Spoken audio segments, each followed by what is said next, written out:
Hello there and welcome once again to Red Gaming Tech. My name is Amata and as always I'm here to bring you yet more gaming news.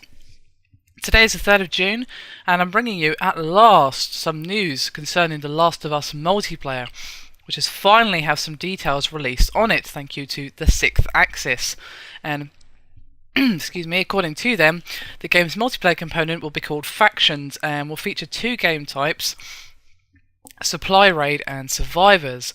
Both can support up to 4 players per team across 7 maps, and I have some news for you concerning each of the modes that I'm going to start with Supply Raid, which will see players scavenging full supplies, with a 20 life limit, while Survivors features 7 rounds per match. In the latter, once you die you have to sit out until the end of the round, which makes perfect sense.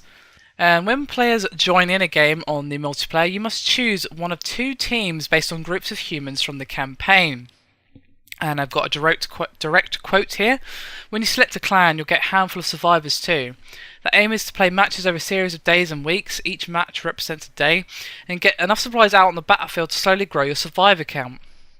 Pretty much everything you do in battle is translated into supplies, including crafting and healing. Characters will be customizable with a variety of clothing and gestures, most of which have to be unlocked, of course. There are 4 default weapon loadouts: assault, sniper, support and stealth, and 4 custom slots, plus additional bolt-on skills and 1 use of boosters. So quite a hefty amount of information there, and it's nice to see the Survivors mode. That sounds the most interesting one, actually, I have to say, although Supply Raid does sound pretty cool too. I like how they've actually tailored the multiplayer for the theme of the main campaign rather than going with generic capture the flag / deathmatch ones. That's always nice to see. Of course that wouldn't really work for The Last of Us, but you know, there's always a chance that multiplayer will be a little bit tacked on and just feature, well, the bog standard modes that we're used to seeing in pretty much every multiplayer game ever. But no, that's not the case here. It's clear they've put quite a bit of thought into the multiplayer modes and actually made them quite relevant and, well, running quite in line with the campaign, especially with the inclusion of the 2 teams, which would be, of course, as I said earlier, based on groups of humans from the campaign.